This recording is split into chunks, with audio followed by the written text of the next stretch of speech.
Hi, everyone. This is Hannah Mail. This is a re-recording of a hour and a little bit more video that I did on my YouTube about 6 months ago. So I'm just going to focus on the ancient Egyptian and hieroglyphic parts of the video for this re-recording. So the first thing that I'm going to talk about and just sort of give a summary for is the overall geography of Egypt and of ancient Egypt in particular. So Egypt really has a couple natural barriers to invasion. So one is there's deserts on either side, the eastern and the western deserts. And then there's the cataracts on the Nile River as well. And those are areas of the Nile that have rock protrusions and basically are not, or at least when the Nile was doing its flooding, not not accessible by boat for certain parts of the year.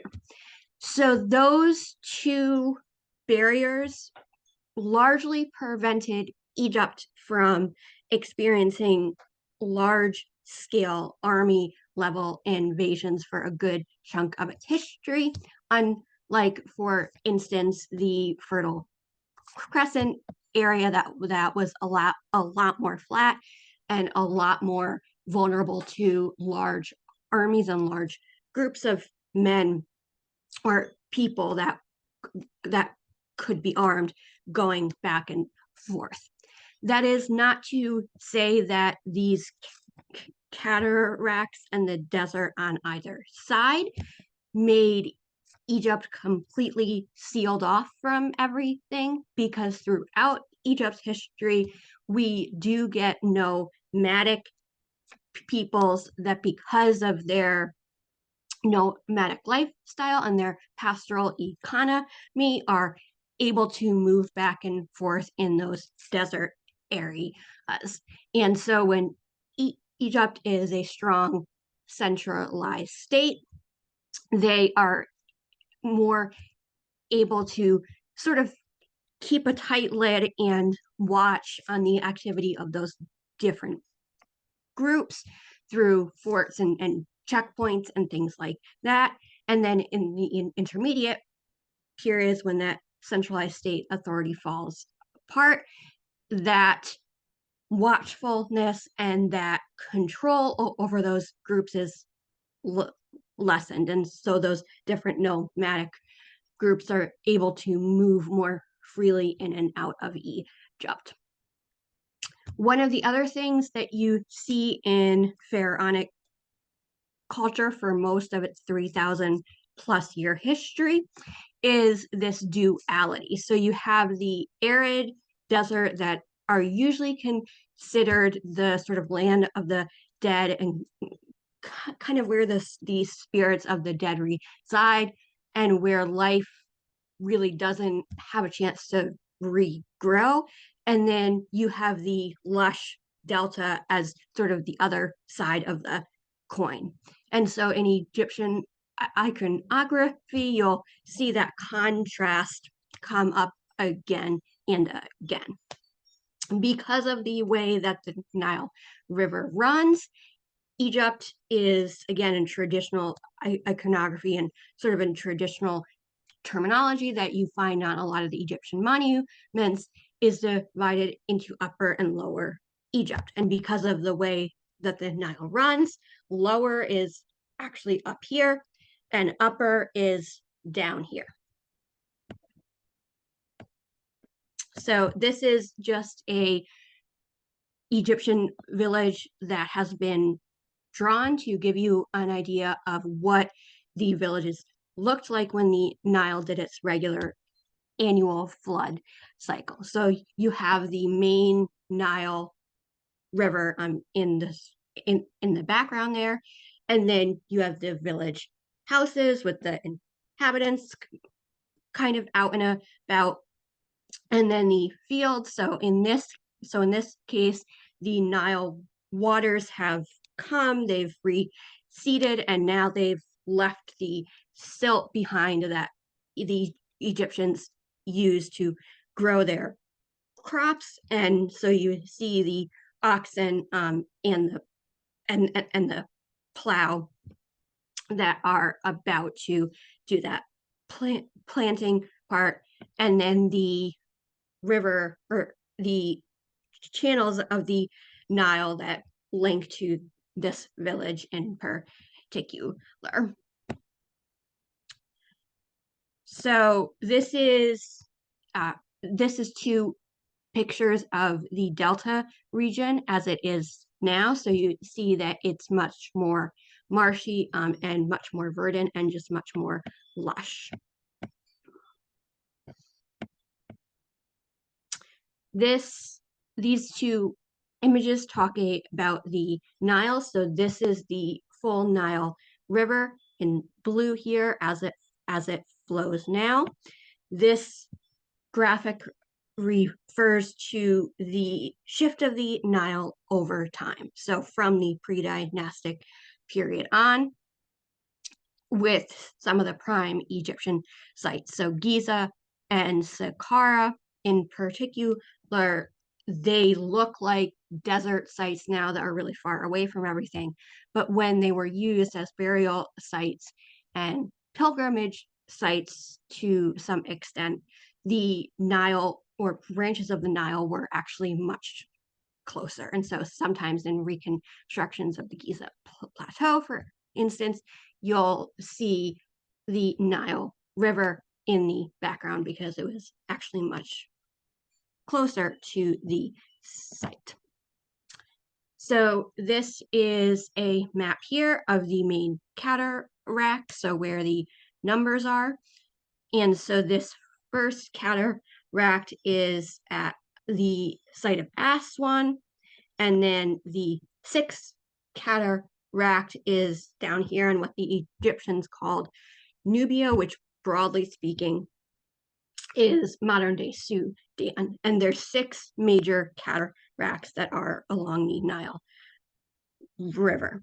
So this is an image on the right here of the first cataract as it is now. So from Wiki Commons, so someone was in this spot and they took this picture. But these are the rocks on either side, and then the fertile land that the Nile cultivates or cultivated, and then the desert on that side there. This is another cataract, and you can see a little bit more clearly that contrast between the sort of lush areas that the Nile covers in terms of what it can irrigate here, and then the sort of dry desert on that side, and then the rocks in the actual cataract there. So this is a map that shows you where upper or lower and upper Egypt are. So again, because the way that the Nile runs, lower Egypt is up here in the delta, and upper Egypt is down here, and it spans both this desert area and then the floodplain as well. So lower Egypt is where modern day Cairo is, and it was where one of the major capitals of ancient Egypt, Memphis, was as well. So you see that here. And then the Sinai Peninsula, which the Egyptians used a good chunk of sites in the Sinai for different mining and different precious metals that they sent expeditions to mine here, or to mine there. And then, as I said, what the ancient Egyptians called Nubia, so broadly speaking, modern day Sudan, is down here. So this is just an overview of the chronology of Pharaonic Egypt. So when Egypt was an independent entity, which I've referred to it a little bit before, but this just lays it out. So you have Egypt's pre-dynastic period, which is basically its pre-history and when it was forming itself into a state. And then you have the early dynastic, so that first 100 years or so of statehood, the boundary between the end of the pre-dynastic and the early dynastic is somewhat fluid and fuzzy. And then you have those periods where Egypt is an independent, fully unified state, which Egyptologists have called kingdoms, so old, middle, and new. And then the periods when that unified authority breaks apart and there's different territories of Egypt that are competing for power. And Egyptologists have called those intermediate periods. So you have the first, the second, and third. And then you have the late period where Egypt seesaws between still being an independent entity, but also having different foreign nations or representatives of foreign nations or empires come into Egypt and briefly conquer it before being kicked out. So you have the Persians and the Assyrians, most prominently, that managed to do this for chunks of time. You also have the Nubian state that was a rival to Egyptian statehood and power for much of this period before that. During this late period, actually do manage to penetrate directly into Egypt and for a period of time put one of their own ruling dynasties over Egypt. And then you have the Greco-Roman period that follows the late period. So the Greco-Roman period is then further subdivided into the time of the Ptolemies. So that's the Greco part. So when Alexander the Great conquered much of the Near East and he overthrew the Persian Empire, and including Egypt. And when he died, his generals sort of fought over his territory, and the general or one of the generals that came out on top was Ptolemy Soter, and he claimed Egypt and formed the Ptolemaic dynasty. And that, of course, ended with the reign of Cleopatra VII, and she and Mark Antony were defeated at the Battle of Actium in 31 or 32 BCE by Rome. And it's at that point that Egypt is folded in as just one of the many provinces of the Roman Empire, and you don't see it become a fully independent state again until the late 20th century. So this is from a site that is really good for learning hieroglyphics, both because it has a searchable dictionary and it has a series of lessons as well. So the site is called Hieroglyphic Step by Step. This is the URL for the main site. And then this is the dictionary link tab within that site as well. So one of the things that we see with hieroglyphics is sometimes the way that we've given the English translations of the words are not actually their literal meaning. So you have an example here for the word that we translate as queen, but literally it's king's wife. So that's what literally these two hieroglyphic words mean. And we've translated it as queen. So this dotted HMT is this chunk here. So this, and this. And then the king part is this NSW, which is these two here. This is two other ways of writing the same word here. Then you have the word for king's daughter, which we could translate also maybe as princess, but again, the king's daughter is what these words literally mean. So king's daughter. So this S, what looks like to us a 3 and T, is this chunk here. So this is the S, and then what looks like a 3, and then this is the T, and then this is the NA or NSW part. So these two symbols here. You also have this word here that can be translated as wife or woman. So here you see the determinative function in Egyptian hieroglyphics. And determinatives are symbols or images that come at the end of words that tell you which category those words are for. So they're not meant to be translated as one of the hieroglyphic letters, but they tell you which category that word falls into. And for hieroglyphs, they're always at the end of words. So roughly speaking, they're sort of like our periods in the sort of in the function that they serve.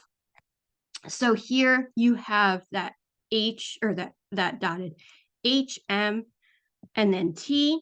And so this, what looks like a picture of a woman or lady, is the determinative, and it tells you, okay, this word is denoting some category of person.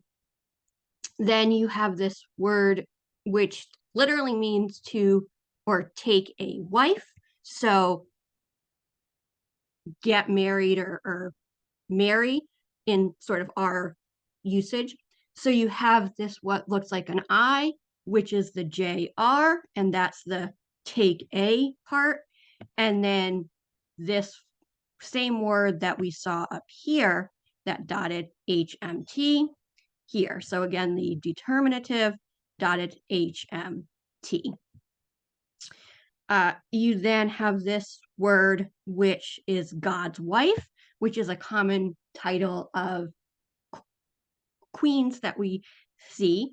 So again, that dotted HMT here. This time there's no determinative.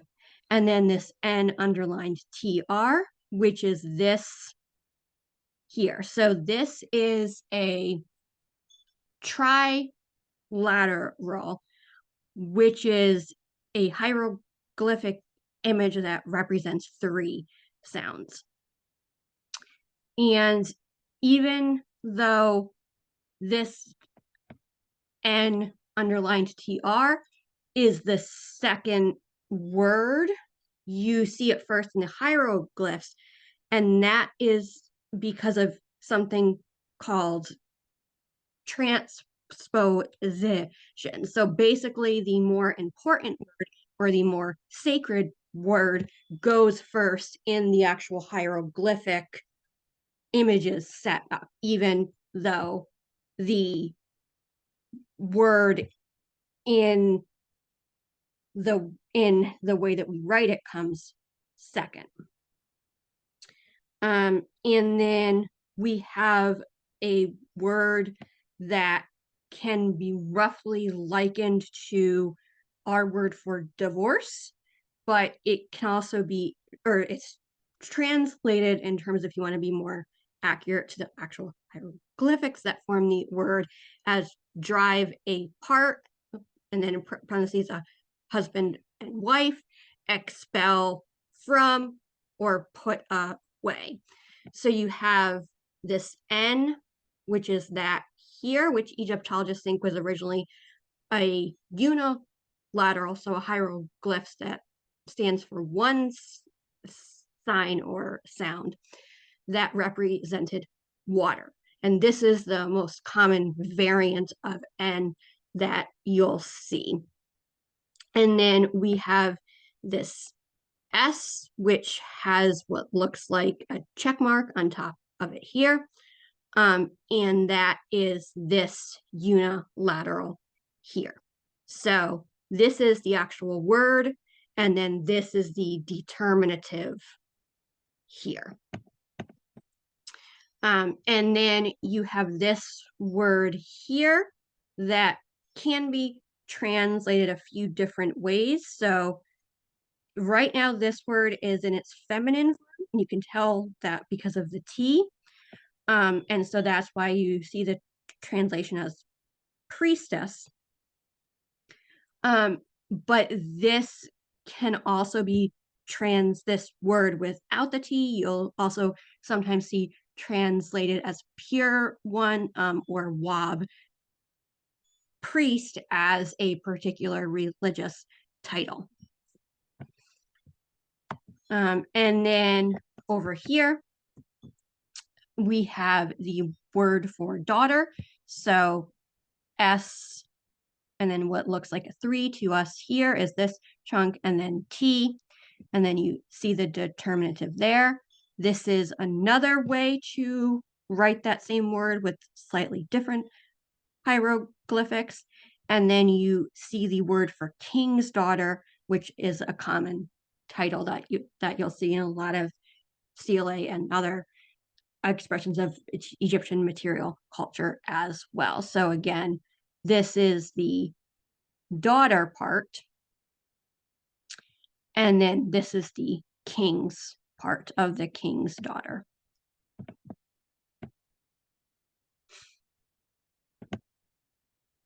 So the other basic thing to know about the Egyptian language is it didn't have vowels. It just had consonants. So anytime you see a vowel in reconstructed hieroglyphs or translations, that's modern Egyptologists' best guess as to what that letter is, but that's not an actual hieroglyphic that's on the original document.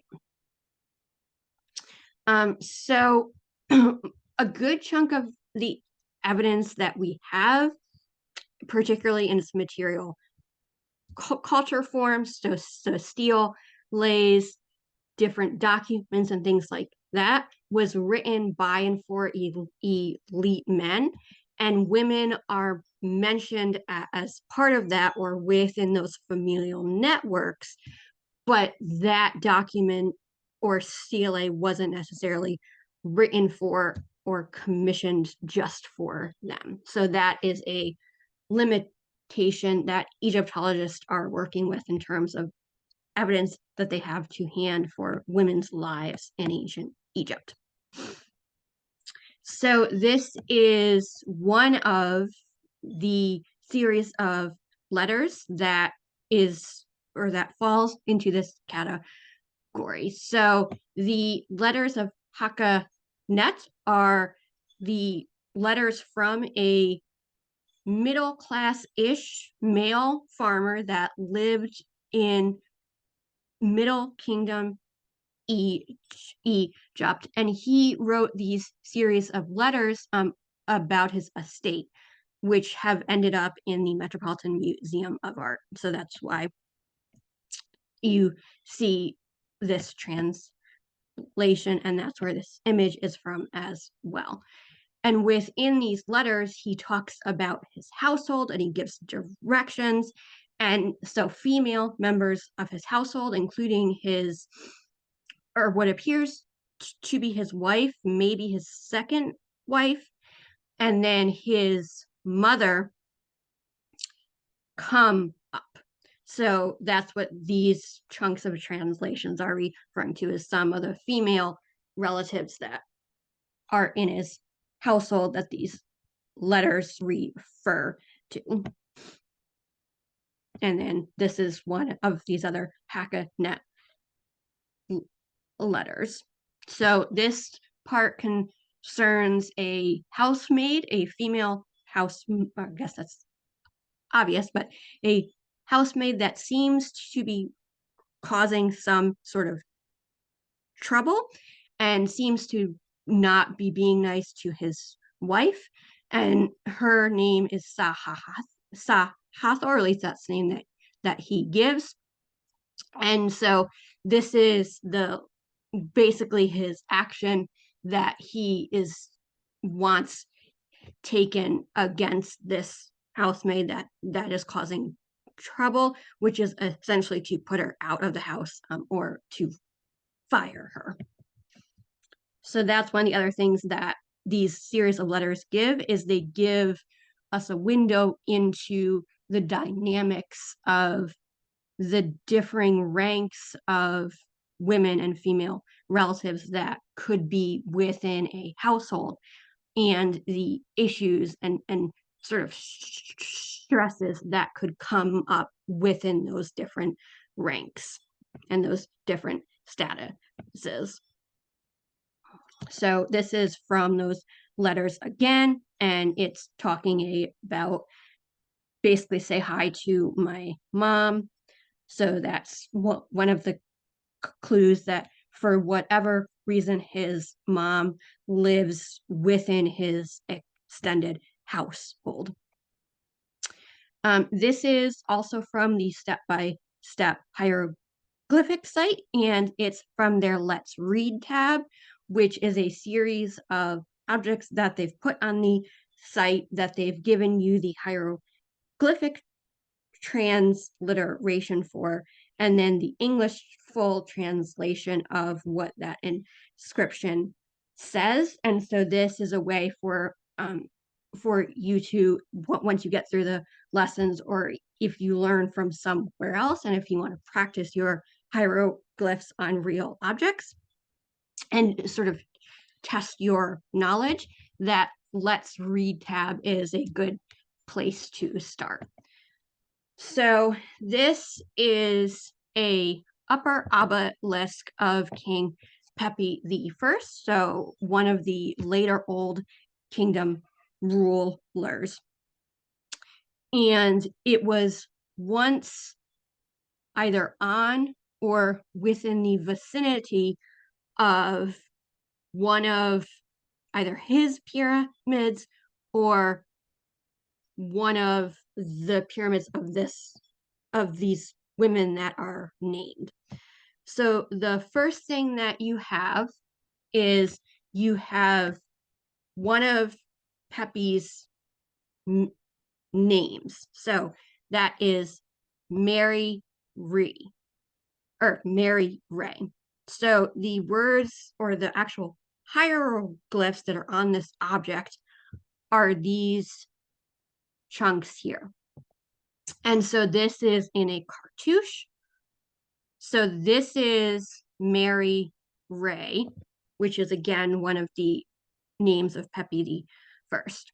And then you have the name of the pyramid that this object was attached to, which is Men Nefer. So again, these are the actual hieroglyphs. And then this is the full English translation with the additional letters guessed at by Egyptologists that the hieroglyphic language actually doesn't have. So this MN is here, and then this NFR is here. So this is an example of one of these trilaterals. And NFR is one of those cases where its use really depends on the context. So you see NFR as part of a proper name. So that's how it's functioning in this case. You also see it used in a completely separate context as a word on its own that can be translated as good or perfect. And then you have the royal wife, which we've seen that word before. So that's that dotted HMT, Naswa part here, which is here. So dotted HMT is the wife part, and then that NSW is that royal part. And then these, so 4 and 5 are these last chunks. So the royal wife, the king's elder daughter, which starts here and ends here. So the king's daughter is this first chunk here. So the king is this NSW. So here, daughter is this word here. So that hieroglyph here. And then elder is this word here. So SMSWT, which is this chunk here. And then this is from a stele. Sorry, okay, because it's started to do the flicker. So this is from a stele that's also held in the Metropolitan Museum. So it was commissioned for the male steward Mentowosar during the Middle Kingdom. And so even though the stele was commissioned for him, as part of the stele, you see female members of his family mentioned. So you can just see his legs here because he's sitting in front of the offering table, like you can see a little bit of here. So here we have his daughter and his son that are mentioned. And so this is the inscriptions referring to them and telling us who they are. So this is the one here that we're going to focus on. So this is his daughter.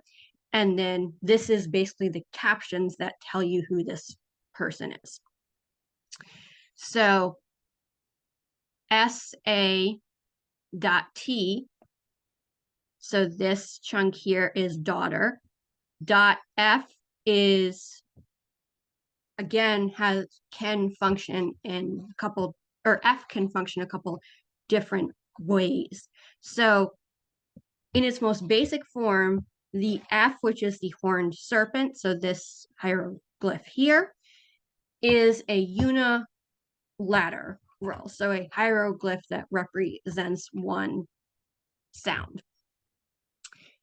But it can also be, so in that form, it can just be part of a name or one of the letters of a full hieroglyphic word.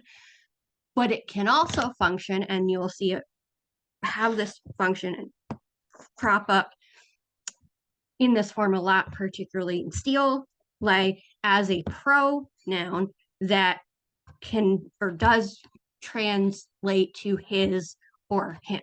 So that's how it's functioning in this case. So the F, the horned serpent, is the pronoun his because it's his daughter. So his daughter.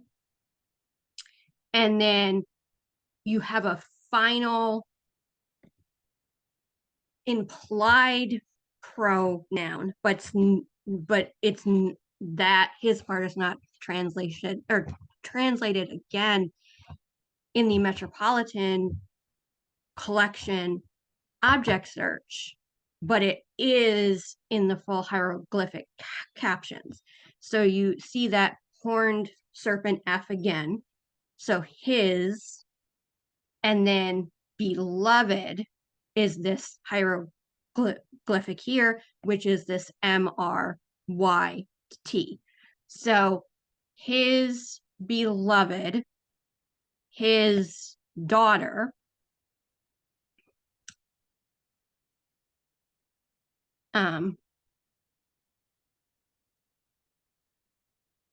D debt is this. One of these is a regular D and one of these is an underlined D dot T. So here. And then this next chunk refers to her mother. So you're getting the name of at least one of Mentowosar's wives. And that is something else that you'll see in a lot of steel lay, is the male person who commissioned this mentions who his mother is. And it's through this common phrase, born of, and then it gives the mother's name. So MS.T, so that marks the T again, marks it as feminine. So MS.T. And then N is the of. So in this case, N, that water sign is the letter N, but more particularly in this steel lay, it's functioning as the pronoun of. And that's a common thing that you'll see on a lot of steel lay as well. So born of, and then this Nefar Seket. So NFR, so that NFR. So in this case, that NFR trilateral is functioning as part of a proper name, not the word that can be translated as good or perfect. And then the second part of this name here. This is another steel lay that is in the Metropolitan Museum of Art as well, also from the Middle Kingdom, and it's from the site of Abydos. And so you see here the male person or male official that commissioned this steel lay, and he's sitting in front of an offering table here, and then in mama form are members of his family here. So by the Middle Kingdom, Abydos had become a pilgrimage site as well as a burial site, and it was considered to be, or one of the tombs there was thought to be the tomb of Osiris, and so people would set up, even if they didn't end up ultimately being interred there, they would set up steel lay, or even if they had the financial resources, full commemorative chapels for offerings to be given to their spirits and the spirits of their families after they passed on, ideally by members of their own families, but also by pilgrims who came to the site later on as well. So you have part of the offering formula here, and then within this chunk of hieroglyphs, you have this person's name, so the male official who commissioned this object as well. So this is from the same man who commissioned this other object, but this is basically the other piece of the steel lay that was once in the same chapel. And this is now in two separate pieces and in two separate objects in its current form in the Metropolitan Museum of Art. So you see that gentleman again. So this is him in front of the offering table. This is him again, but in mummified form. And then these are the members of his family. So his wife, or probably his wife, but her title is just given as Lady of the House. So we don't know for sure if she is his wife. We're inferring that she is. And then their children as well. So Lady of the House is a common title that you'll see for women, and it refers in large part to their domestic role, which seems to be stressed in a lot of the material culture in Egypt that we see, but we also see a sort of honor and reverence given to it that we don't maybe see in other cultures. So lady is NBT, and so that is this hieroglyph, or these two hieroglyphs here. So this is just by itself is the bilateral hieroglyph that is NB. And then you have that bread loaf here, T, and that's what makes it feminine. So these two things together are what make this lady of. If it was just the NB, so just this image here, this hieroglyph here, that would be its masculine form. And so that would be translated as Lord. You most commonly see it translated as Lord of something. And then the house part is this PR here. So lady, an implied of the house, and then it gives you her name here. And then you see her or a daughter, or a daughter. So those two hieroglyphs here, and then her name, and then the from right to left is the rest of their children that also, because they are now included on the stele lay as members of the family, ideally they'll also get offerings to their spirits when they pass on. So both their other daughters, and then it looks like some of their grandchildren as well. This is another offering stele lay from Bidos. So in this case, it was commissioned by someone named, or it was commissioned by the brother of Rahu Urjasin. So you see the offering formula on the top here. This is the brother that commissioned this object to the spirit or Ka of his, it looks like his other brother who has passed on. And then down here, you see an extended family list of people that also hope to share in those offerings as well. And this is another case where even though the object is mainly directed towards a male official, you get a sort of scattered mention of who the wife is and some of the female household members as well. And so that is here.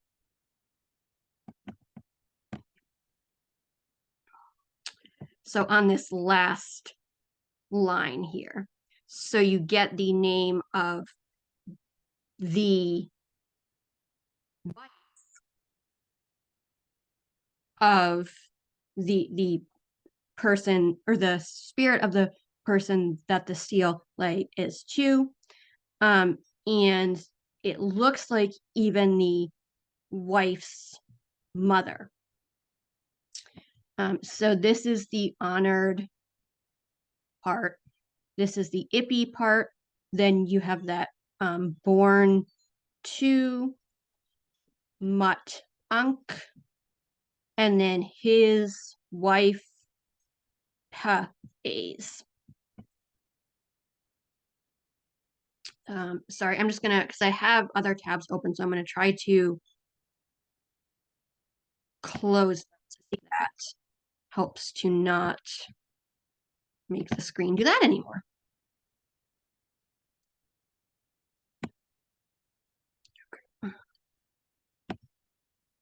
So we're gonna this one more slide and then I stop.